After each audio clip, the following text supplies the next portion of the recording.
today on the show, I'm super excited and pumped to be speaking with Stacey Ruth.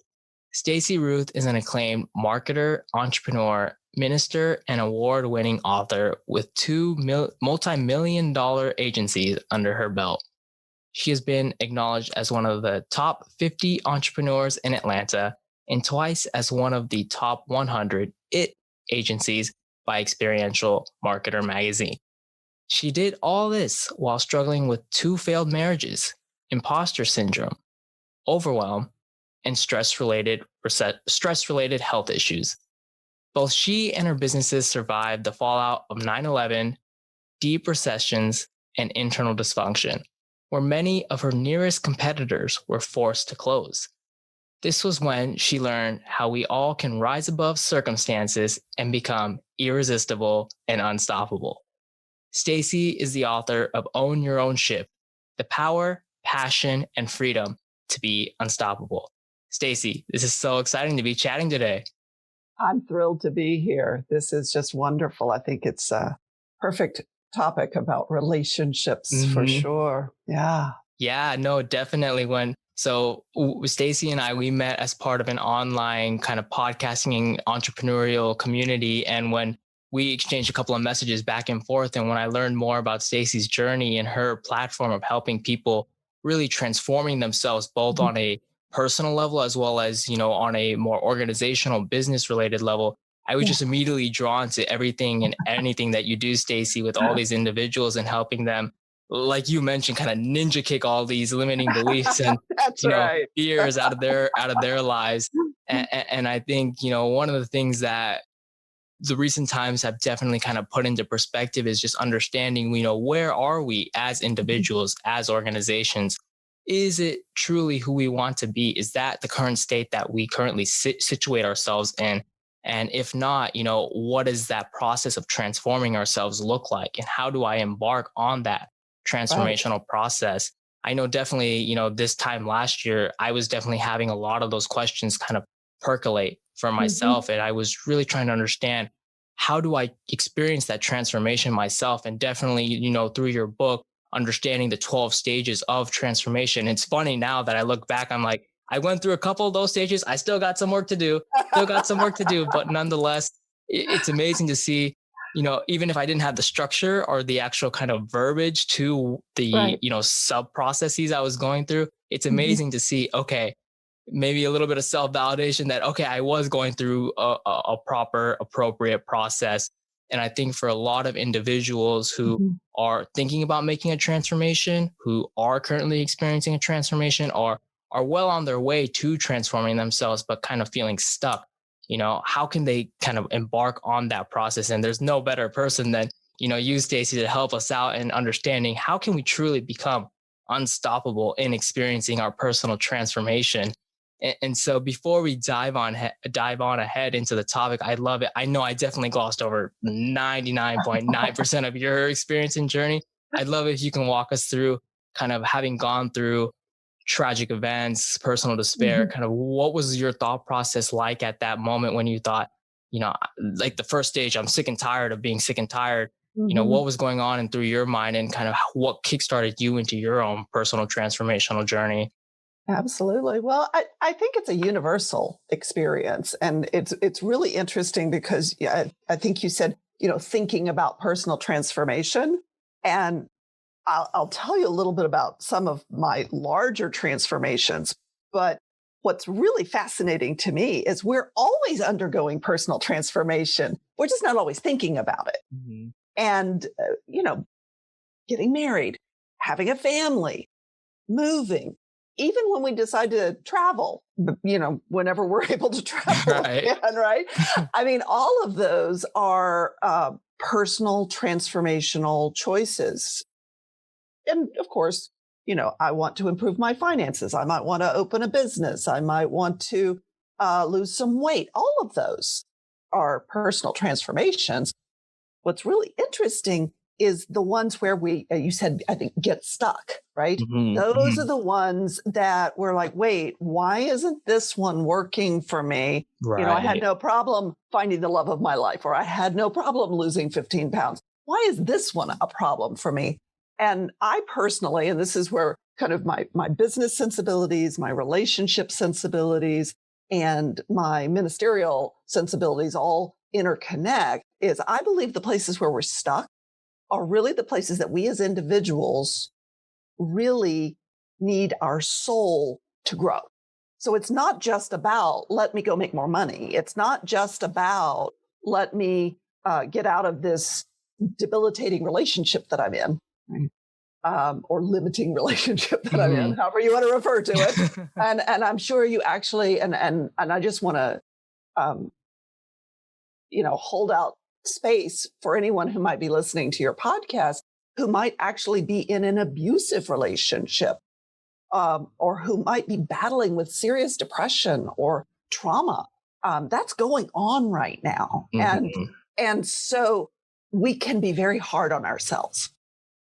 Back to your original question about the transformation that I went through, I really stumbled into it, tripped into it, fell into it. And as Brene Brown says, I was face down in the arena. And I knew that what I had been doing, I had tried every channel, every avenue that I knew, every self-help program that I knew, every person I could reach out to talk to that I felt safe talking to. And that's actually a big point. And I was stuck. I didn't know what else to do. And that's the point where I realized that what I've been doing, trying to figure a way through it, think a way through it, just willpower my way through it, just doesn't work. And so that's the first place where I realized that that kind of transformation is a process. It's not something I'm just going to snap my fingers, find the Facebook ad that promised me instant results, right? That's not how we make personal transformation. But we live in a society where we want instant fix me now, right? I mean, it's a drive-through culture, and I personally believe that that is something that is getting in our way. And what we've been able to do, many of us, not everyone, but many of us have been able to do in the middle of COVID is hit the pause button enough to recognize we can't fix it right now. Yeah. And so we have to invest in a process. And that's really what I'm describing is that process. First of all, you have to, as you say, as the book talks about, be sick and tired of being sick and tired. Just changing our mind, if that was all it took to go through transformation, the diet industry would be out of business. Exactly. And I think I love that point that you alluded to towards the end there, where it was like just really unpacking and unwielding those limiting beliefs and those fears that you have as a result of, wanting to pursue this personal transformational journey that you'd want to go through. And I think, COVID has been such a eye-opening time in which, now as a result of the situation, you kind of have to sit and think about all of these limiting beliefs and fears that you did have. You used to have these kind of escapes, with when it was safe to travel or be out and about and hustling and bustling with other individuals. You didn't necessarily have to sit yourself down and think about this as much, but now it's really top of mind, and it's scary to think about those. So because these views that we've really cultivated and kind of shaped our view on the world itself kind of subconsciously feed into the additional creation of these new limiting beliefs. So I'm kind of curious from your experience and your time, helping individuals and organizations, how can individuals really help tackle these limiting beliefs that they never knew that they might have even had as a result of, continuing to build on these that they've grown up with? Absolutely. And it's fascinating to me because, the idea of limiting beliefs we never knew we had. And I think a lot of us still haven't gotten an awareness of where those limiting beliefs actually are. Culturally, there's individuals that have a very heightened self-awareness and they're very conscious of their motivations, but those are few and far between. And we all have discovery to do. it's a never ending cycle, I guess. But what's fascinating to me is that we don't like looking at ourselves if we haven't had practice at it. And a lot of our limiting beliefs happened before we were even conscious that we were choosing to believe those things. Somebody said something like, you know, someone said to me, once, you'll be beautiful someday. And, you know, did I consciously decide that, oh, well, that means I'm not beautiful? Well, no, it wasn't consciously, but that was a belief that I battled most of my adult life to be beautiful. That, when would I get the feedback that would tell me I was beautiful? It was never enough, right? So there's a limiting belief that I didn't even know I was carrying around. A lot of people have limiting beliefs about relationships, that just to use one of the trite ones, where are all the good ones, right? They're right here. And the idea that that money is either everything or it's dirty. People have different beliefs around that, but haven't even become conscious of it. So first, we got to actually become conscious that there's a limiting belief. And for me, the definition of a limiting belief is my life's not working in that area. I promise you, if my life's not working in that area, there's a limiting belief. It's time to get busy looking at that. What do I believe about this? Because the next thing is there's confirmation bias. Whatever I've chosen to believe, I'm going to go looking for everything that supports that belief. The only way to really break through a limiting belief is, first of all, to accept it and acknowledge it.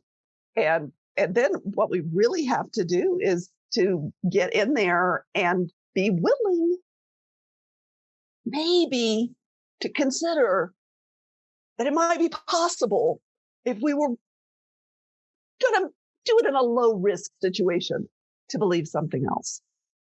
And then act as if we believed that and look for the confirming experience around that. And I think that culturally, that's one of the things that we're dealing with when it comes to unconscious bias, right? When we're dealing with race bias or gender bias or any kind of bias in our culture, there's a belief that we've formed around it and we are not aware of it. And it's damaging not just to us, it's also damaging to others. Yeah, I think as you were mentioning about the limiting beliefs and how we really internalize a lot of these thoughts, and as a result we lead our lives with these thoughts, and unfortunately as a result we project them onto others, and it just becomes kind of a vicious cycle where we trap other individuals into the same limiting beliefs that we got into that we were never aware of. And so as a result, it's super important. I think this time has provided us that space to really sit down, reflect, think back on, why do I think this? Like, what was the actual first moment, that first experience I had that caused this belief to even enter the space of my mind? And then to think, is that experience, is that idea really a reflection of who it is that I am? And more often than not, it usually is not. And so that really helps liberate you and opens up the doorway towards that personal transformational journey that we've been discussing and trying to embark on. And that kind of segues into this next question, well, where I used to be of the belief that this personal transformational journey was seen as this sexy, yet this messy type of journey that doesn't really coincide with the brain nor the ego. And that kind of resulted as a result of personal limiting beliefs I had beforehand, potentially. But, Mm-hmm. Irrespective of those limiting beliefs, I'm curious to understand from your journey and your experience helping people go through this transformation, how have you found it best to tackle these sorts of obstacles that come with a personal transformation? Well, I think the biggest obstacle to personal transformation that any of us have is ourself. It We tend to, kind of talking about the limiting beliefs, we tend to look to others to define our beliefs. That's, when you talk about a child being impressionable, we're all impressionable and we don't stop being impressionable when we're adults, right? But what happens is we're looking out here to define, outside of ourselves, to define what our transformation should be and what that ought to look like.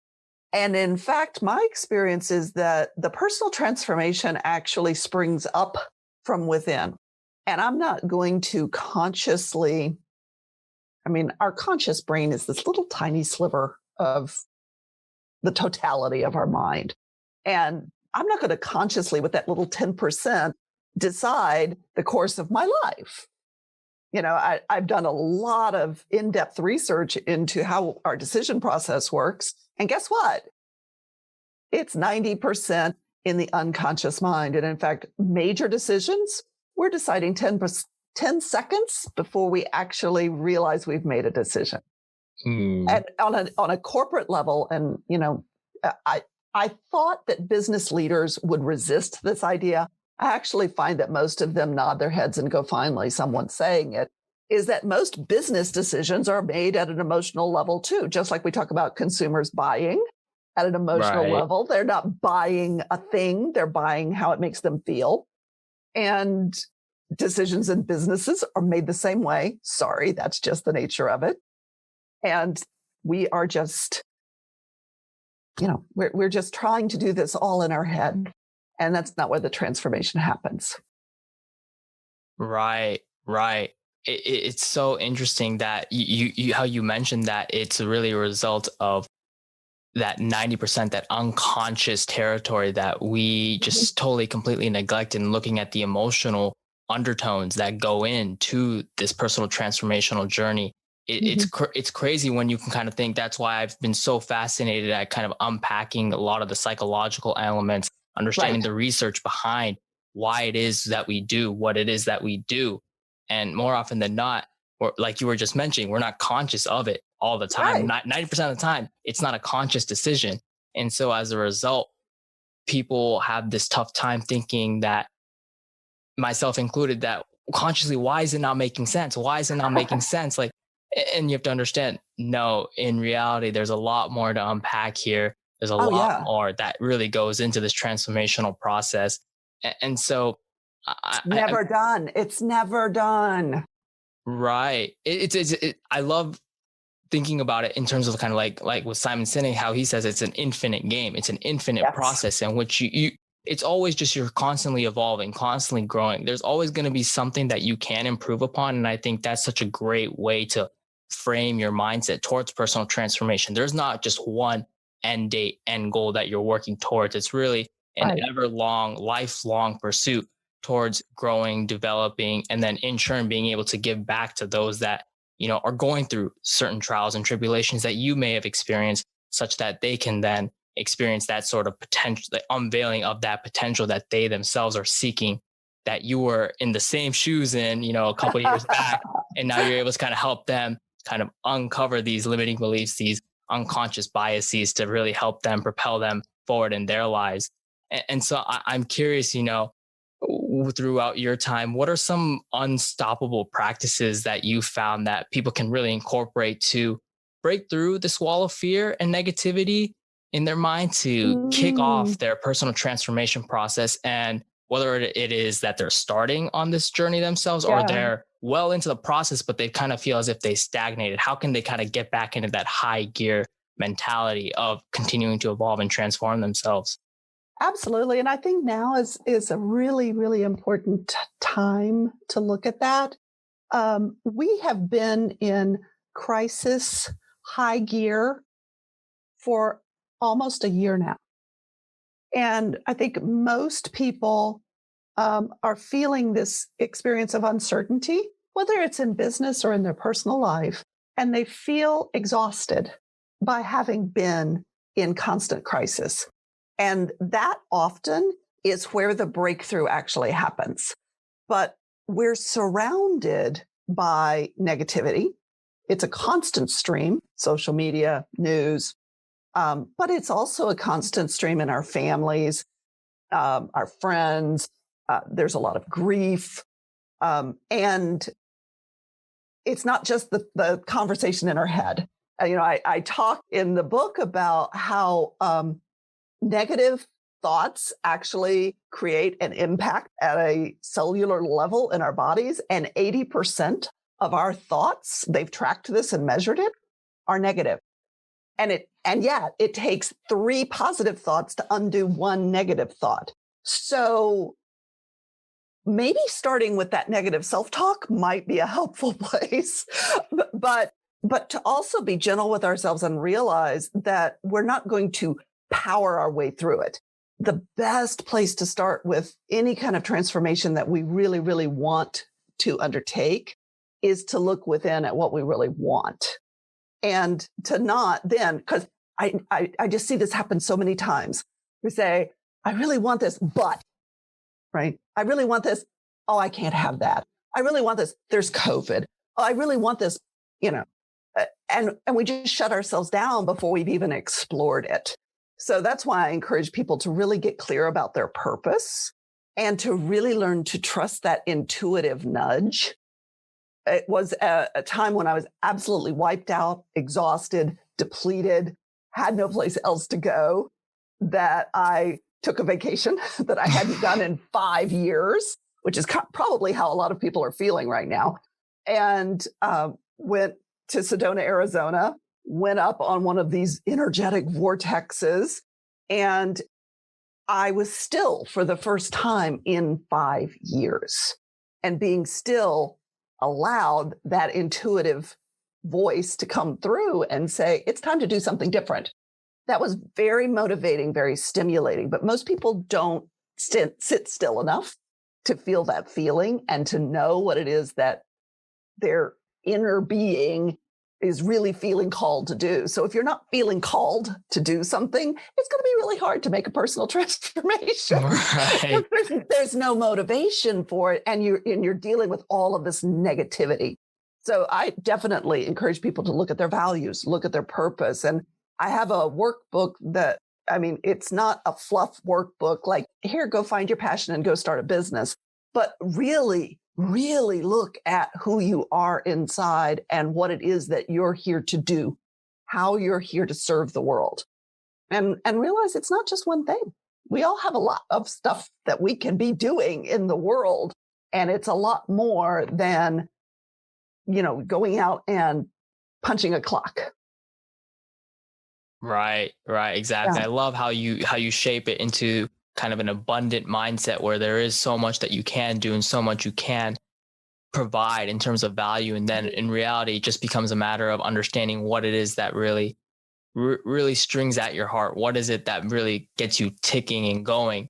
And being Absolutely. able to sit still and understand, that's what I love about, creative Mhm. processes, is just being able to dabble in different arenas and different areas to understand, okay, maybe this doesn't really align with who it is that I am, or I'm not super, as they say, passionate about it. But then once you kind of explore it more into like different arenas, different Yeah. perspectives, you will find something. And I think it's just that process of not saying that I want to pursue something, even if it's general at first, and then saying, Mhm. but it's like, okay, let's go explore it. Yeah. Okay, it's not this. Let's go to, point B, point C. And then Yeah. eventually, as you continue doing that, as long as you allow yourself to keep your mind open to the possibilities, you'll find your option at one point or another. Absolutely. Yeah. There's so much behind the walk of transformation, and we either think it's impossible to understand ourselves, to know what's within, to trust our intuition. A lot of people are like, I don't know how to trust it. And I do help them unpack how to trust and build that connectivity with our intuition. But then the next thing is we think, well, once we're there, it's going to be easy. The waters will part and it's all going to be, sunshine, rainbows, and unicorns. And that's not the birth process. That's not Mhm. the growth process. The birthing and growthing process, I think I just made those words up, are absolutely, um, uh, they press us, they reform us. And that is not necessarily a pleasant feeling experience. And so we stop and we say, oh, well, that doesn't feel good. But we forget that the fitness industry has taught us a lot about good, healthy discomfort and unhealthy, sharp pain. Something's wrong here, discomfort. But we don't really stop and notice the difference when we're doing personal transformation. That didn't feel good. Stop. And, I talk about doing a fire walk in the book, and I'm one of 2 million people in the world that have, I think, successfully done a fire walk. And there is a science behind doing it successfully. I'm going to give away all of these deep, dark secrets, but I wanted to do the firewalk because I wanted to really get clear about the power of my own mind and my own desires to be able to get from point A to point B. It's a huge transformation exercise. But what you do when you're walking across the fire is you want to stay on the coals because they don't burn you. Down below are the embers. They will burn you, and you don't want to go too fast or you will sink down, and you don't want to go too slow or you will sink down into the embers are going to burn you, right? Mm-hmm. So you just want to keep a nice even pace. And that's what tends to happen is people want to race across it. Yep. You're going to get burned. Or they want to stop and really get down in it. You're going to get burned. Just walk across it, because what you want, and you have to know what you want, is on the other end of the firewalk. And that's a really powerful metaphor to me of personal transformation. And it's one that we haven't really culturally taught our children how to do. So everybody's out there floundering. You might luck into it, you might not. Right. And I love that. I love that analogy and that kind of that parallel with, walking on fire. And for folks like I myself can totally relate to that, where it's the idea of you wanting to race across it. And like you're mentioning, you're going to get burnt. I mean, there you go. You're going to get burnt out. Everyone mentions that they get burnt out. There you go. There's that analogy for you. And similarly, when you dig too deep into a certain aspect of your life, potentially that could also burn you because you're not keeping your mind open into other areas where that you can grow and develop and continue walking along this infinite path. Like, what the end looks like, but it's an infinite path. And so I love that analogy. And so folks should definitely go check out, your book. And, I love how you mentioned that the natural state that we all would love to encompass at some point in our life is, power, passion, and freedom. And that's what comes with walking across the fire, metaphorically, physically. Maybe some of us can maybe attain to that level that you have, Stacey. That's going to take a lot of mental work and mind work, but nonetheless, I think this personal transformational journey, all these tips and strategies that you've shared with us today are definitely going to help folks, start on that journey, continue on that process, or reinvent that process if they've already gone on it and they're kind of stagnating. And so I hope that people will, like you mentioned, feel unstoppable as they continue pursuing these journeys, and that they can also reach out to you if they are interested in, understanding some more of their limiting beliefs or kind of how to get started. What are these 12 stages that can really help guide you along this process? And so, I just want to encourage your your listeners to absolutely never feel like they have to do this alone. There are always individuals who have walked whatever the transformation is, and they do not have to reinvent this. Exactly. So what I like to do at the end of each and every single one of my episodes, Stacey, with my guests is this final segment I call the 3 keys to relationships. And so this is a segment where I ask guests 3 questions to kind of gauge their own insights and philosophy around relationship management.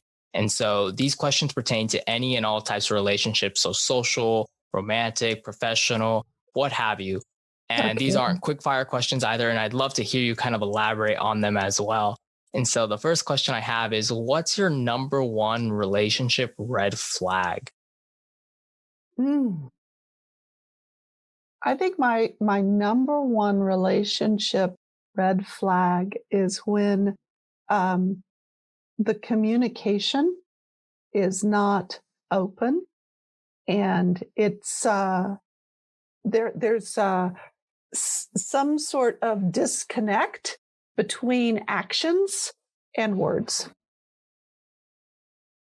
Yeah, no, I think that's such a profound statement because a lot of individuals, I think, overlook that disconnect, like you're mentioning. And similarly, I think kind of bringing it back to the topic is also doing the same thing for yourself, understanding what is it that you say about yourself and what is it that you're actually acting in Correct. relation to those statements. And so that's such a beautiful point. And I think it's just as important as much as we always say to friends, whenever they're asking, does this individual or does this work relationship I have, does it kind of really match up what he or she or they are saying in relation to Yeah. their actions? It's kind of doing a self audit for yourself. Is what I'm thinking and saying also aligning with my actions? So I love Well, that. and it's true of clients. It's true of the self, as you point out.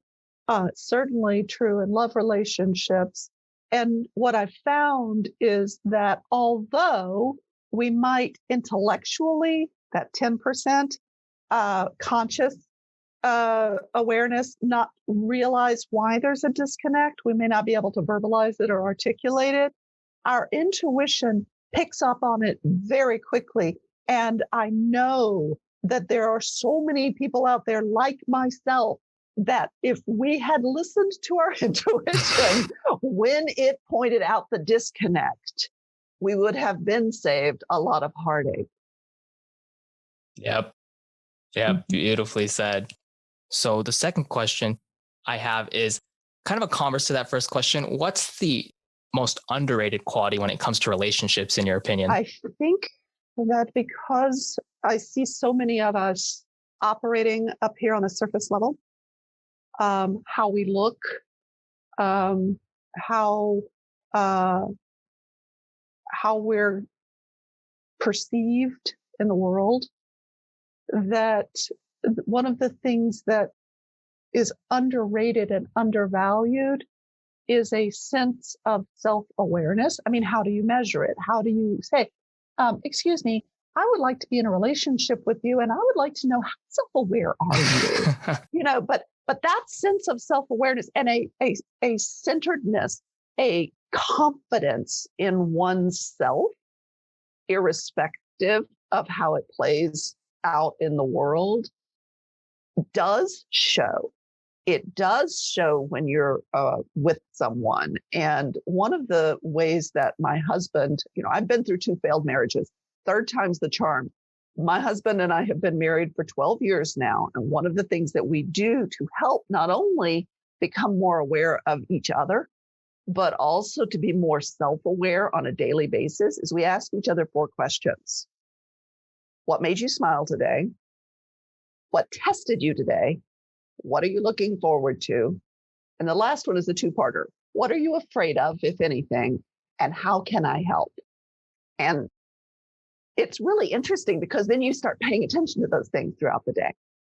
And that gives a heightened sense of self-awareness. But what comes with self-awareness is intimacy.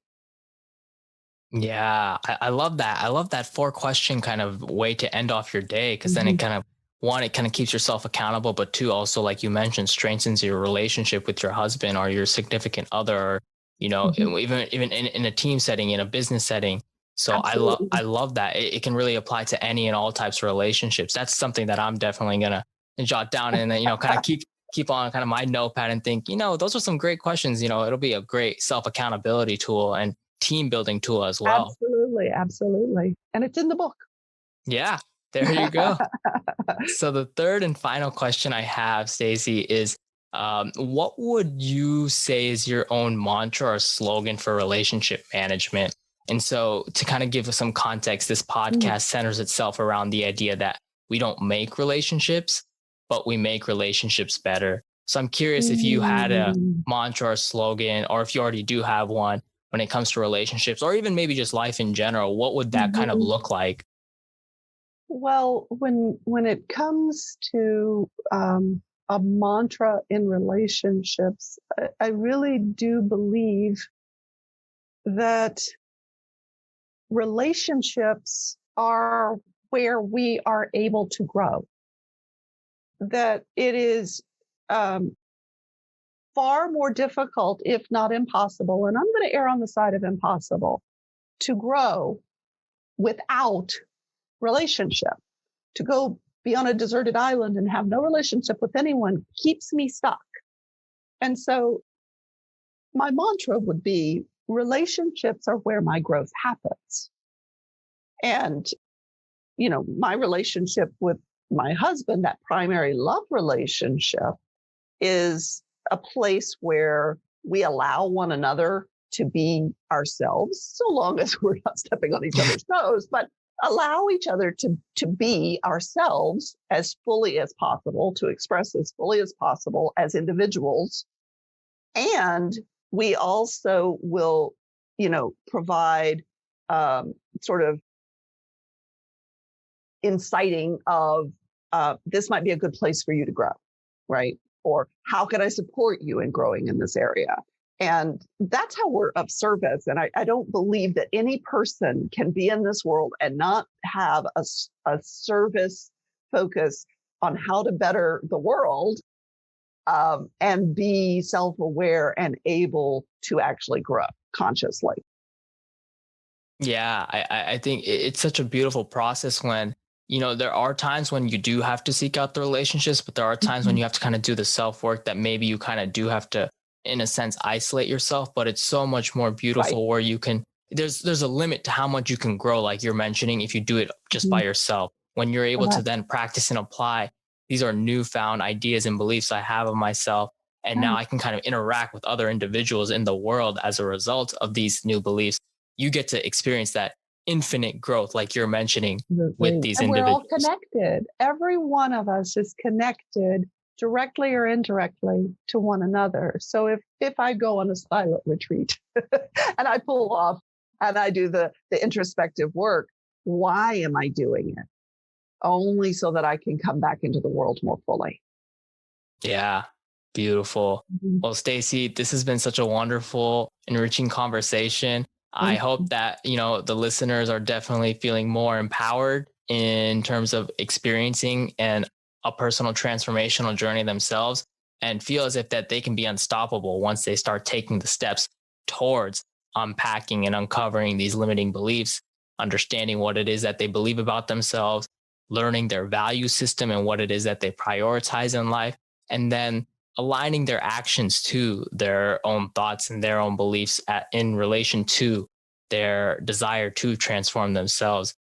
And so I'd love it, Stacey, if listeners are interested in kind of working with you, learning more about you and, more about your insights and research towards how to experience this personal transformational journey, where can they learn more about you and kind of how can they get in touch with you?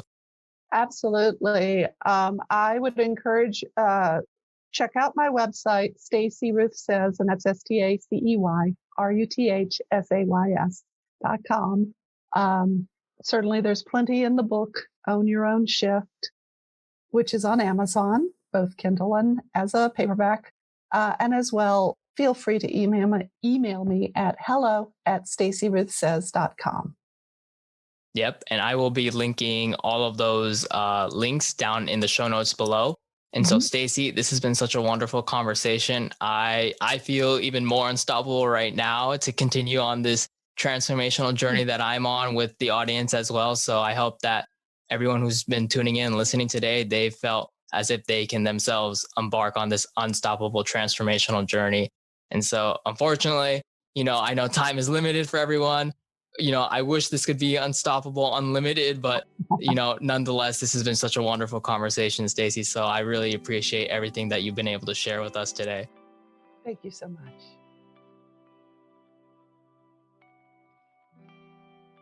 Hey everyone, my name is Shadman Rahman, and thanks for tuning in to my YouTube channel today.